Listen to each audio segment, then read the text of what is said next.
Assalomu alaykum. Men ismim Azizjon Gapparov. Men 20 yildan beri biznes va marketing sohasida ishlab kelaman.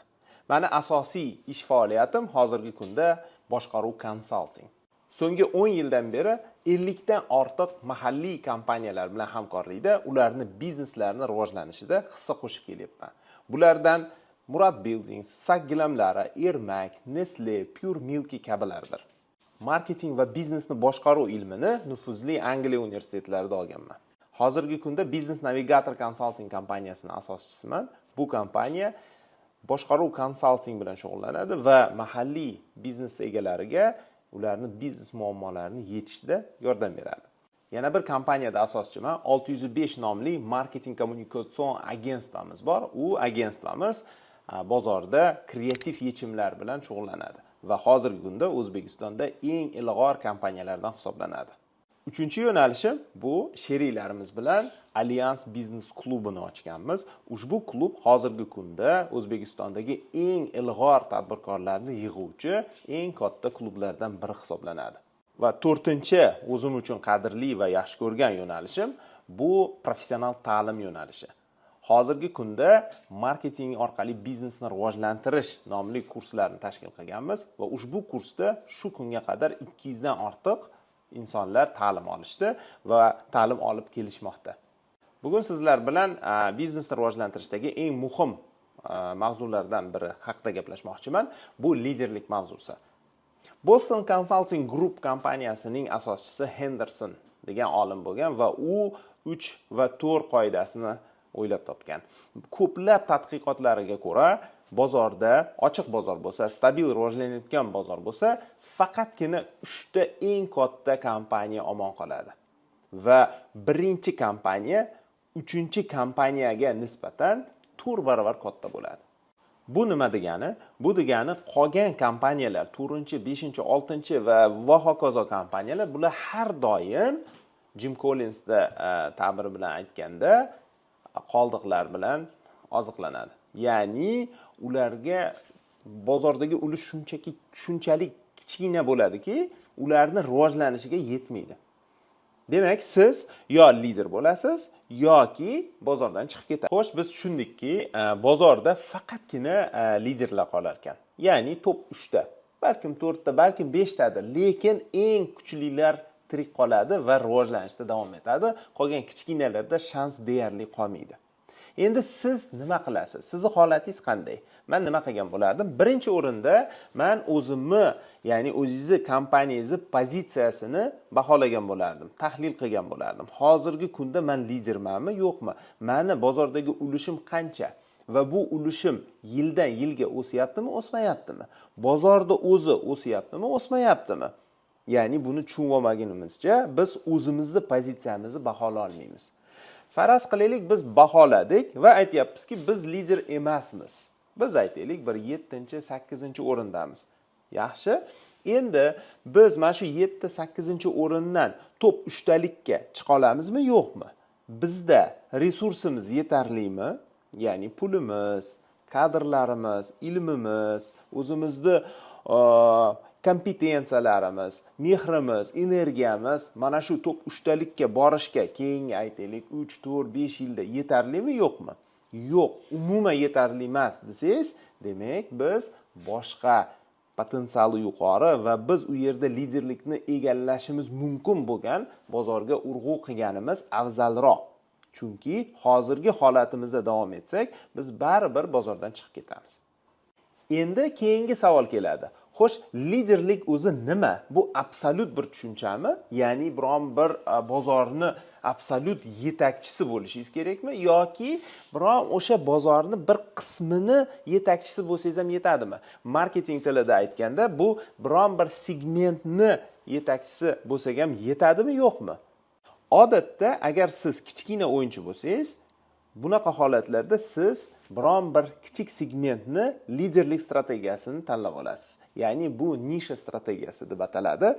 Siz o'sha bozordagi o'zingizni kompetensiyangizdan, o'zingizni resurslaringizdan kelib chiqib, qayerda lider bo'la olaman degan savol qo'yasiz. Misol uchun siz butun Toshkent bilan ishlaysizda, hech bo'lmaganda siz o'zingizni tumaningizda lider bo'lishingiz kerak. Faraz qilaylik, siz biron bir shaharda yoki viloyatda kiyim-kechak savdosi bilan shug'ullanasiz va bu teoriya bo'yicha siz lider bo'lmasangiz bozordan chiqib ketasiz. Demak, siz nima qilishingiz kerak?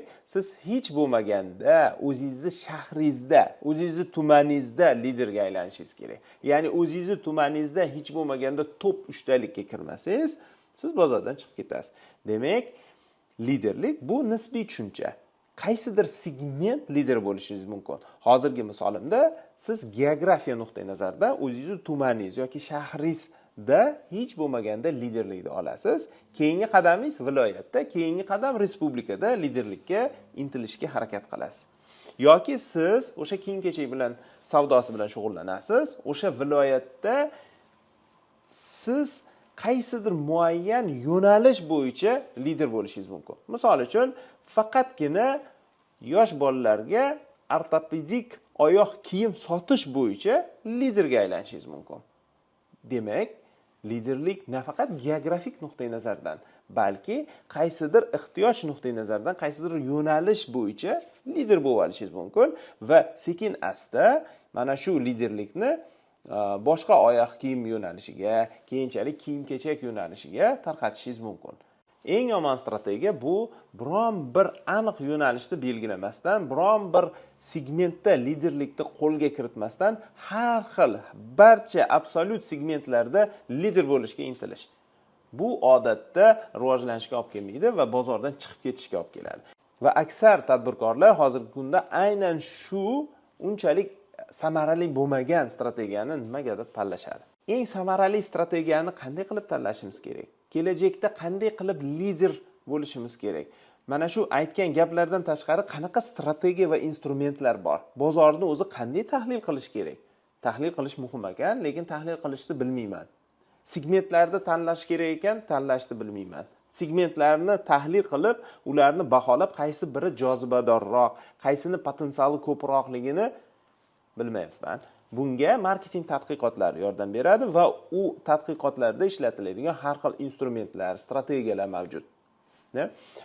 Bu tadqiqotlar o'tkazgandan keyin qaysi strategiya eng muhim, qaysi strategiya menga ko'proq to'g'ri keladi, qaysi strategiya eng zo'r? Eng zo'r strategiya yo'q. Sizni resurslaringizga, sizni holatingizga va bozordagi hozirgi mavjud bo'lgan potensialga mos bo'lgan strategiya bor. O'sha mos bo'lgan strategiyani siz vaqtida payqab tanlab olishingiz muhim. Uni qanday tanlaydi? Bular haqida batafsil marketing orqali biznesni rivojlantirish deb nomlangan kursimda gaplashamiz va ko'rib chiqamiz. Endi kursimiz haqida qisqacha gapirib bermoqchiman. Ushbu kursimiz kim uchun mo'ljallangan? Asosan biznesning egalari, biznesni boshqaruvchilari, ya'ni CEOlari va savdo va marketing boshliqlariga mo'ljallangan. Nima uchun boshqaruvdagi insonlarga? Chunki ushbu kursda biz biznesni bitta pog'onadan ikkinchi pog'onaga olib chiqish uchun nima ishlar qilinishi kerak? Qanday strategiyalarni qo'llash kerakligi haqida gaplashamiz. Bu odatda boshqaruvdagi insonlarga birinchi o'rinda kerak. Juda ko'pchilikka marketing deganda marketing kommunikatsiyalari xayoliga keladi. Ya'ni oddiy til bilan aytganda reklama. Ushbu kursimizda biz nafaqat kommunikatsiyalar funksiyasini gaplashamiz, balki marketingni muhim bo'lgan boshqa funksiyalari haqida ham gaplashamiz. Ya'ni biznesni rivojlantirishdagi umumiy roli haqida gaplashamiz.